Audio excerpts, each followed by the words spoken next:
What up, YouTube? Team Movies here with the new film Wendy out now. Since it is a reimagining of the iconic J.M. Barrie novel of Peter Pan, I decided to do my top 5 favorite Peter Pan adaptations of all time, or really incarnation, I should say. Like, who just doesn't love the? Who just doesn't love the Peter Pan story? It's about boy that wants to grow up. You got Tinkerbell, Wendy, some really Lost Boys, and all some really good characters.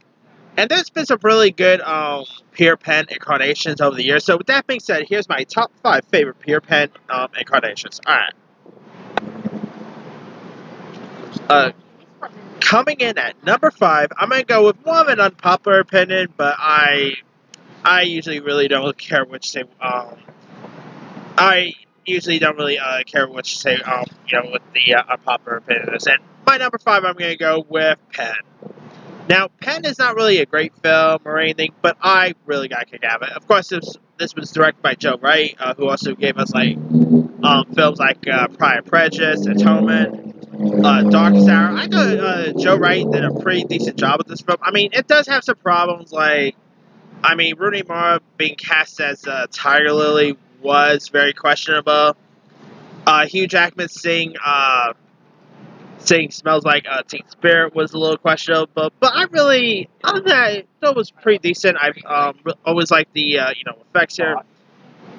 You've got Garrett Hedlund as the role of Captain Hook. You've got Levi Miller, who did a great job at portraying Peter Pan. You also had Amanda Seyfried was in this. Hugh Jackman as Pirate Blackbeard was pretty cool casting. I really like this movie slightly more than most people did, and of course, the film, the film completely flopped when it got released. But anyway, yeah. If you guys have really got to see the 2015 film Pen, it's not really as bad as critics may imagine me, but anyway. Alright, number 4 might be a bit cheap because it's not technically based on a Peter Pan novel or anything. But it's more based on the author of the Peter Pan books. My number 4 pick, I'm going to go with Finding Neverland. Now, this is a biopic about Peter Pan author J.M. Barrie. And, I thought he was,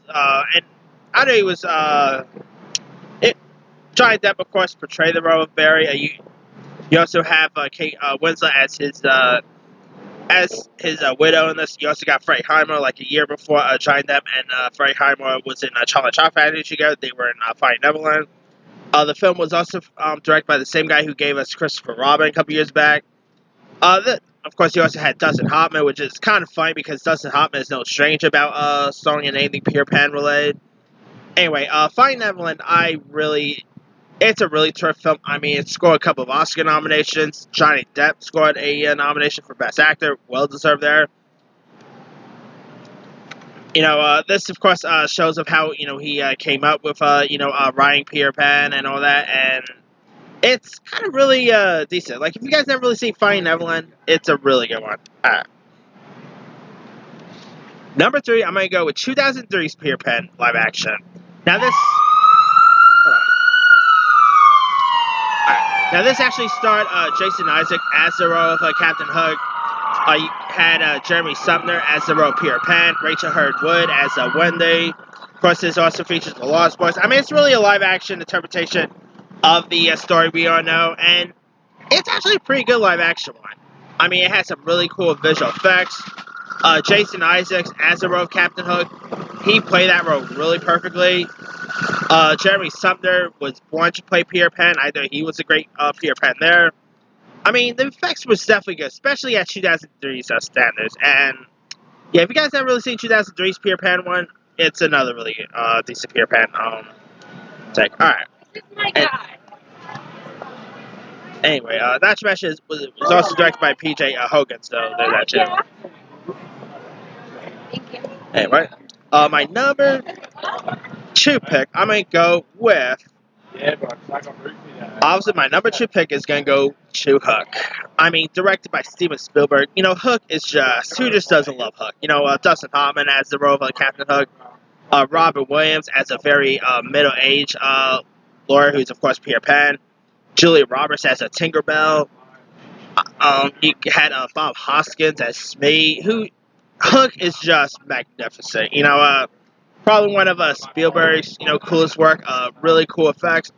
I mean, great 1990s take. I mean, this movie of course takes place years after the events of Peter Pan, and now Peter Pan has finally grown up and is now like a and of course is now a lawyer named Peter Benning who has returning to his magical origins as Peter Pan and must revisit a foggy past in which he abandoned Neverland for to have a family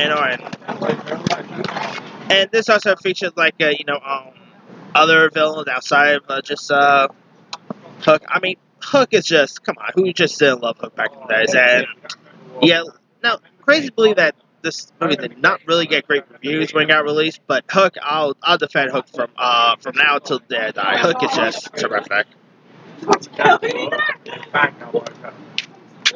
Alright, my number one favorite is obviously going to 1953's incarnation of Peter Pan. I mean, obviously that's going to be number one. Peter Pan 1953 has got to be Disney's best animated feature there is. I mean, pretty cool that they got it on Disney Plus as well. But man, 1953's, I mean, the iconic Peter Pan and Captain Hook sword fight. Of course, when Peter Pan got released, it did. Lots of people now will literally consider Peter Pan to be racist because of its Native American stereotypes. I never really saw it that way, but of course they had the iconic Native American song. But Peter Pan is just one of the definitely one of my favorite Disney anime movies of the 50s and 40s eras, and probably one of my favorite.